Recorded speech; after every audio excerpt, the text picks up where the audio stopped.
आज हम बात करेंगे और पहली हमारी एडजस्टमेंट है आउटस्टैंडिंग एक्सपेंसेस, जिसको हम expenses payable, accrued expenses, expenses due और एक्सपेंसेस एरियर भी बोलते हैं। एक ही चीज के सारे नाम है, एक ही चीज के सारे नाम है, जिसको हम outstanding expenses, accrued expenses, expenses payable, expenses accrued, expenses due, expenses arrear, और इसको और कह सकते हैं हम, और भी नाम जितने मर्जी है हम नाम रखना चाहें इसके रख सकते हैं, जैसा कि एक्सपेंसेस नॉट पेड, जैसा कि इसके नाम हम रख सकते हैं एक्सपेंसेस अनपेड। ये एक ही चीज के सारे नाम है। ठीक है, ये होते क्या है, ये होते क्या है, वो एक्सपेंसेस, वो एक्सपेंसेस जो इनकर्ड हो जाते हैं बट नॉट पेड। इनकी डेफिनेशन क्या है? Expenses incurred but not paid. मैं आपको इसकी एग्जांपल देता हूँ। एक मजदूर है जिसने मजदूरी कर ली, पूरा दिन मजदूरी कर ली, लेकिन उसको उसकी उजरत नहीं मिली, तो वो क्या होंगे, उसके उसके लिए क्या होंगे? Outstanding income. और जिस बंदे ने, देखो बेटा, एक ए है और एक बी है। अगर बी ने, बी कौन है? बी एक लेबरर है। बी एक लेबरर है जिसने सारा दिन काम किया, मजदूरी की है। और ये कोई ए बंदा है जो कोई मकान बनवा रहा है, तो हम इसको कहते हैं लैंडलॉर्ड। इसको क्या कहेंगे? लैंडलॉर्ड। ठीक है, तो ये जो लैंडलॉर्ड है, इसने सारा दिन क्या करवाया है? काम करवाया है। इसने एक्सपेंसेस इनकर्ड किया है, एक्सपेंसेस इनकर्ड किया है बट नॉट पेड, लेकिन उसको पे नहीं किया। किसको पे नहीं किया? बी को। बी को पे नहीं किया, तो ये उसके लिए ये सारे नाम होंगे। ए के लिए ये सारे नाम इस्तेमाल होंगे कि ये उसका आउटस्टैंडिंग एक्सपेंस है, ये उसका एक्सपेंसेस पेएबल है, एक्रूड है, ड्यू है, एरियर है, नॉट पेड और अनपेड।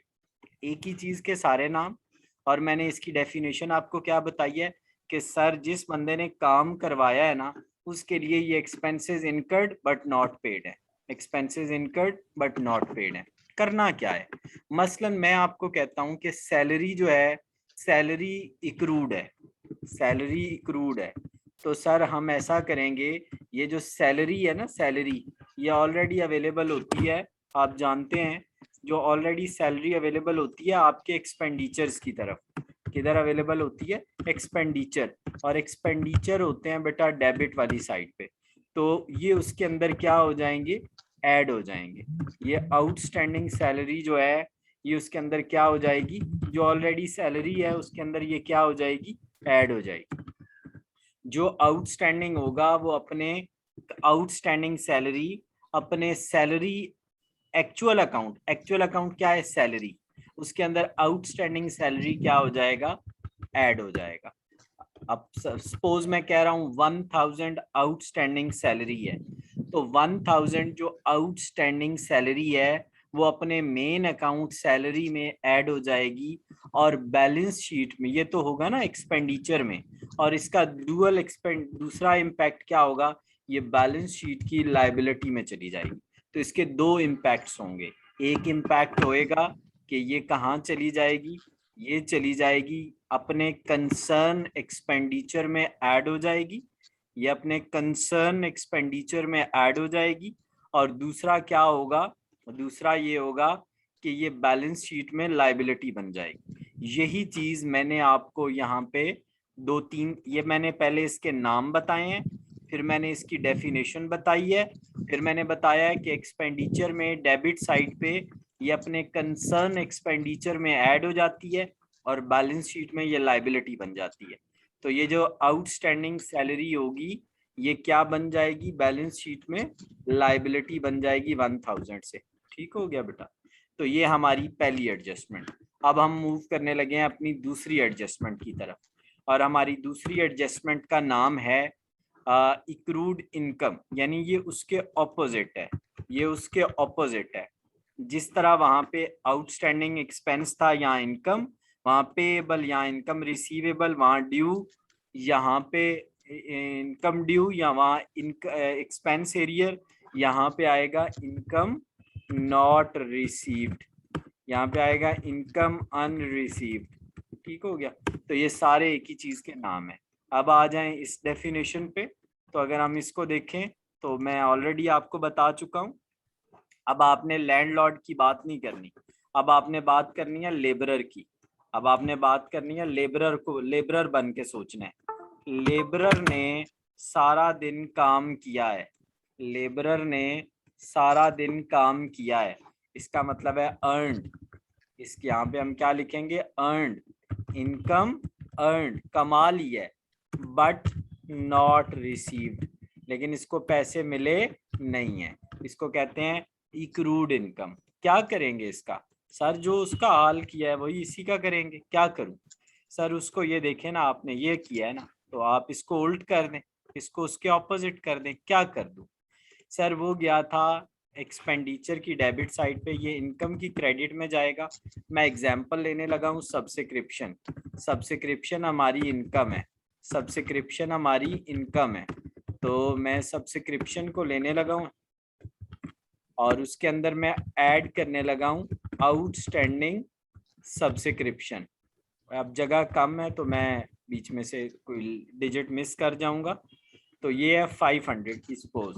तो अब वहां पे एक्सपेंडिचर की डेबिट में था, इधर इनकम की क्रेडिट में, वो भी ऐड हुआ था आउटस्टैंडिंग, ये भी ऐड हो रहा है।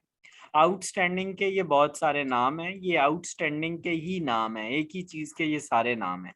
वो बैलेंस शीट में लायबिलिटी बना था, तो ये बैलेंस शीट में एसेट बन जाएगा।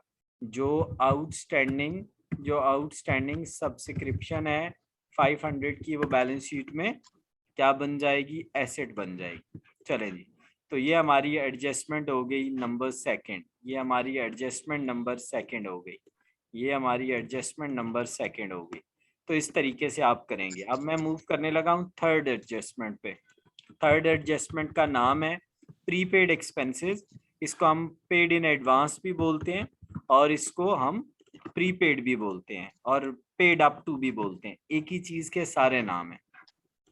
अच्छा, ये होता क्या है, पे जो हम पैसे पे कर देते हैं एडवांस में, उसको हम कहते हैं प्रीपेड, उसको हम क्या कहते हैं, प्रीपेड। क्या करेंगे इसका? सर ये जो पहले का हाल किया है आप सेम वही करें, ठीक है। ये चूंकि एक्सपेंस है, ये चूंकि एक्सपेंस है, तो हम इसका सेम वही हाल करेंगे जो उसका किया। सर ये डेबिट में है, ये भी डेबिट में आएगा। बेटा मैं इधर रेंट लिखने लगा हूँ और यहाँ लिखने लगा हूँ लेस, प्रीपेड लेस हो जाता है, आउटस्टैंडिंग ऐड होता है, प्रीपेड लेस हो जाता है। प्रीपेड, प्रीपेड जो होता है वो लेस हो जाता है। तो बेटा हमारे पास प्रीपेड दिया हुआ है सपोज 800, तो ये इसमें से लेस हो जाएगा। जो रेंट प्रीपेड है वो क्या हो जाएगा, लेस हो जाएगा। जो प्रीपेड होता है वो डेबिट में अपने कंसर्न एक्सपेंडिचर में से माइनस हो जाता है।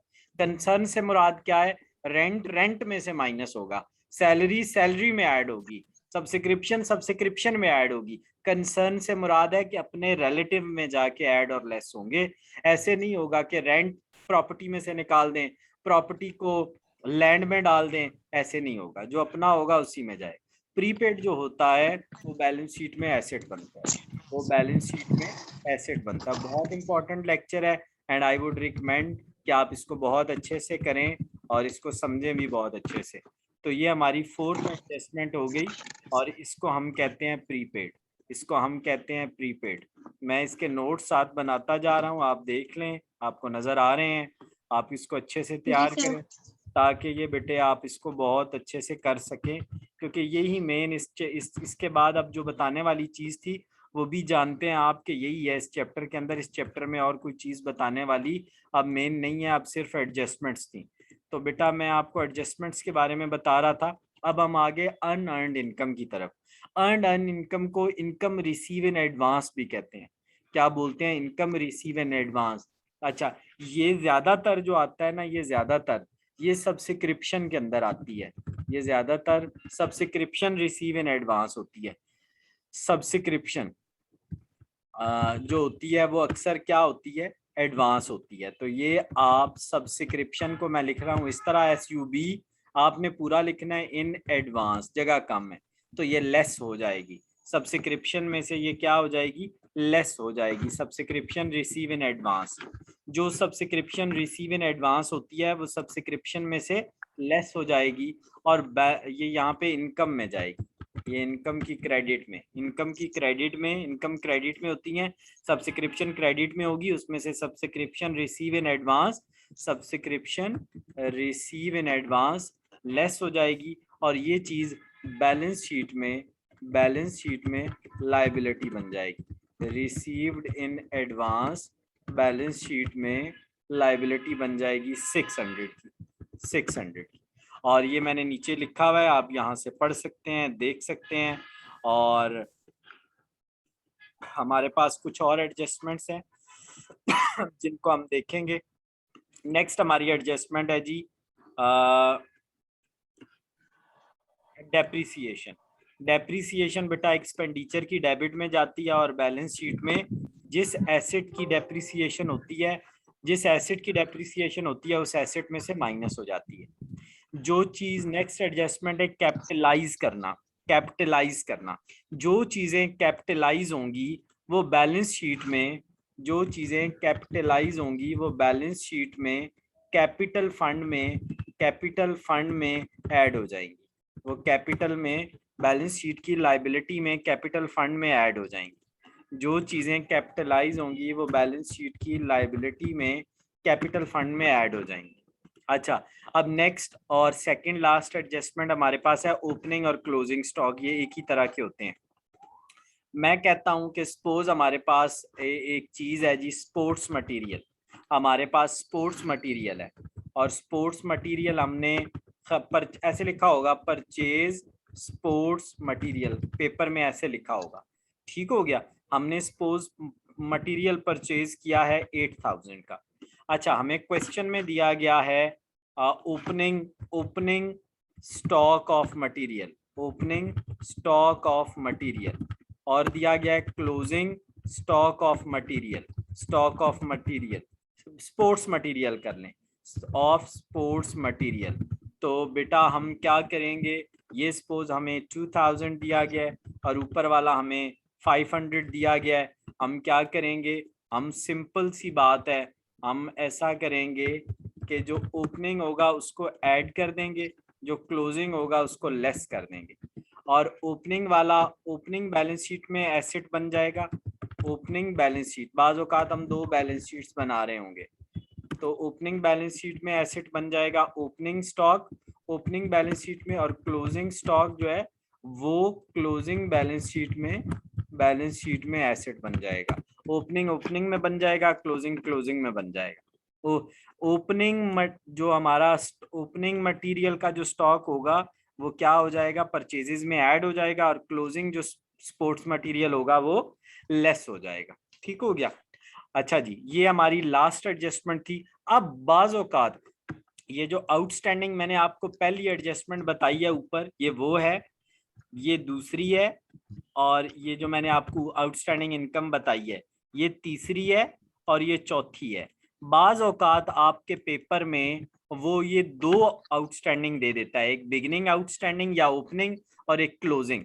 सर अब क्या करूं, बेटा ओपनिंग आउटस्टैंडिंग जो है वो लेस हो जाएगा कंसर्न एक्सपेंस में से। कंसर्न से मुराद क्या है, सैलरी है तो सैलरी का आउटस्टैंडिंग, रेंट है तो रेंट का आउटस्टैंडिंग। जो जब दो आउटस्टैंडिंग दिए होंगे, जब दो आउटस्टैंडिंग एक्सपेंसेस दिए होंगे, एक बिगिनिंग और एक एंडिंग, बिगिनिंग वाला लेस, एंडिंग वाला ऐड।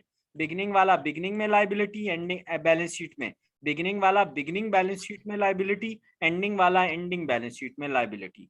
आउटस्टैंडिंग इनकम अगर दो दी गई हैं, एक बिगिनिंग और एक outstanding, beginning outstanding income less, ending add, beginning beginning में asset, beginning beginning balance sheet में asset, ending ending balance sheet में एसेट। पेड इन एडवांस अगर दो दिए गए हैं, बिगिनिंग वाला ऐड, एंडिंग वाला लेस, बिगिनिंग वाला बिगिनिंग में एसेट और एंडिंग वाला एंडिंग बैलेंस शीट में asset. Receive in advance beginning और एंडिंग दिए गए हैं, बिगिनिंग वाला ऐड, एंडिंग वाला लेस, बिगिनिंग वाला बिगिनिंग में लायबिलिटी और एंडिंग वाला एंडिंग बैलेंस शीट में लायबिलिटी। ये उनके अब डबल डबल जब आ जाते हैं, जब डबल डबल आ जाते